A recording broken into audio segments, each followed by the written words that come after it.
আসলে প্রত্যেকটি মেয়ের জীবনে আমার কাছে মনে হয় যে মাথার উপর একটা বটগাছের ছায়া খুবই প্রয়োজন। তা না হলে দেখা যায় যে সমাজে সে মেয়ের কোনো মূল্যই থাকে না, কেউ তাকে মূল্যই দিতে চায় না। হ্যালো সবাইকে, সবাই কেমন আছো? আশা করি ভালো আছো আর আমি ভালো আছি।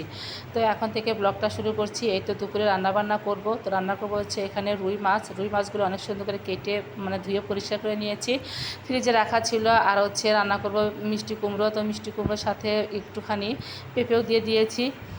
তো যাই হোক, আমি এখানে আলু সিদ্ধ বসিয়ে দিয়েছি। আলুগুলো সিদ্ধ করে আজকে রান্না করব। আর বেশ কিছুটা আলু একটু ভর্তা করব, কারণ শাশুড়ি মা বলেছে তার নাকি আলু ভর্তা আর হচ্ছে মাছ ভাজি দিয়ে খেতে ইচ্ছে করছে। তো ভাবলাম যে তাহলে সবার জন্য একটু ভর্তা বানাই, কারণ একজনের জন্য শুধু কোনো কিছু করতে আমার মোটেই ভালো লাগে না। মনে হয় যে পরিবারের যেহেতু সবাই আছে, সবাই একটু করে খাবে, সে যে কোনো খাবারই হোক না কেন। তো এটাই হচ্ছে আমার কাছে মনে হয়। তো ওই জন্য আমি সবার জন্য একটু ভর্তা একটু বেশি করে বানাচ্ছিলাম। তো আলুগুলো ছিলতে ছিলতে মাছগুলো ভাজি করে নিলাম, যে মাছগুলো ভাজি হতে আলু ছিল হয়ে যাবে। তো মাছগুলো সুন্দর করে ভাজি করে নিচ্ছিলাম, যেহেতু ভাজা মাছ খাবে ওই জন্য একটু কড়া করিয়ে ভেজে নিচ্ছিলাম। তো প্রথমে যেগুলো মাছ দিয়েছিলাম সেগুলো ভাজা হয়েছে। এর মধ্যে আবার অনেকগুলো একদম তাজা টাটকা মাছ নিয়ে আসছে। এই তো ছোটো ছোটো বাটা মাছ আর হচ্ছে এখানে টাকি মাছ। তো সেই মাছগুলো আবার আমি একজনকে ডেকে তাকে দিয়ে বানিয়ে নিচ্ছিলাম, যেহেতু হচ্ছে আমি রান্না করছি। আর রান্নার সময় যদি এই মাছ নিয়ে আসে তাহলে আমার কাছে খুবই ভেজাল মনে হয়। আর এই মাছগুলো কিন্তু কিছুতেই রাখা যায় না, একদম নরম হয়ে যায়। আর এখন তো নতুন জলের মাছ, ওই জন্য কিন্তু বেশি সমস্যা। সেই জন্য আমি আমার একটা প্রতিবেশী বর্মা আছে, তাকে মাঝে মাঝে নিয়ে এসে আমি মাছগুলো বানিয়ে নিই। তো ওনাকে ডাক দিয়ে মাছগুলো বানিয়ে নিচ্ছিলাম।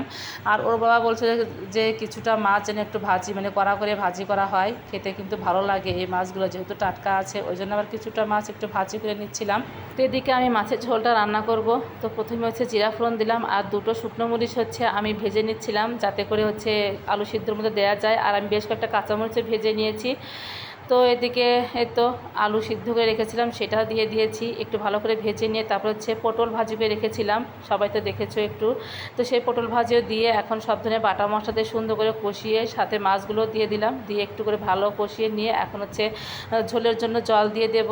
তো আমি বেশি ঝোল রাখবো না, যেহেতু হচ্ছে এই ঝোলের বেশি রাখলে খেতে ভালো লাগবে না, ওই জন্য একটু পরিমাণ মতো ঝোল রাখবো। আর ঝোলের কালারটা এত সুন্দর হয়েছে আর খেতেও খুব মজা হয়েছিল।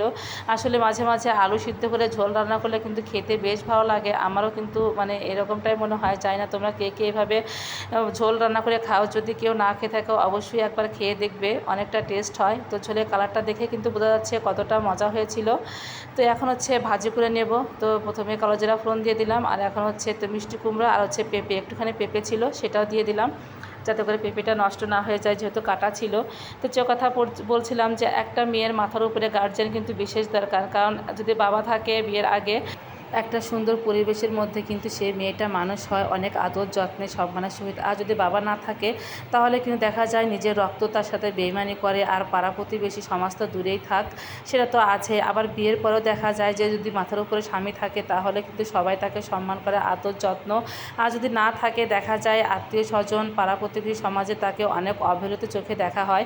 সে মেয়ে যত যোগ্যতাবানই হোক না কেন, এটা আমাদের সমাজে এটা তাকে হারে হারে বুঝিয়ে দেওয়া হয় যে তাদের বাবা নেই বা তাদের স্বামী নেই। এটাই হচ্ছে বড় কথাতে। যাই হোক, কথা বলতে বলতে রান্নাবান্না কমপ্লিট করে একদম সব কিছু ঘরে নিয়ে এসে গুছিয়ে রেখেছি। আর আজকে দুপুরে মেনু ছিল আলু ভর্তা, 2 রকমের মাছ ভাজি, ছোটো মাছ বড় মাছ ভাজি, আর হচ্ছে মিষ্টি কুমড়ো ভাজি আর ডাল। আর রাত্রের জন্য হচ্ছে মাছের ঝোল রান্না করে রেখেছি। তো সবাই বলছে যে আজকে দুপুরে খাবারটাই ভালো হবে। তো যাই হোক, দুপুরে খাবার দাবার কমপ্লিট। এদিকে বিকেলবেলা একটু র চা বসিয়ে দিয়েছি। তো যেহেতু সকালবেলা চা খাওয়া হয়নি, আর আমি তো চা মোটামুটি পছন্দই করি। তো সকালে কাজের ব্যস্ততার জন্য চা খেতে পারিনি, তো ভাবলাম যে বিকালে একটু চা করে খাই। তো সবার জন্য একটু চা বানিয়ে নিলাম। তো আজকের মতো এখানেই বিদায় নিচ্ছি। ভিডিওটা ভালো লাগলে অবশ্যই লাইক কমেন্ট শেয়ার দিয়ে আমার পাশে থেকো। দেখা হবে নেক্সট একটু নতুন ব্লগে। তো যারা আমার ভিডিওটা দেখছো যেখান থেকে, সবাই ভালো থেকো, সুস্থ থেকো, টাটা।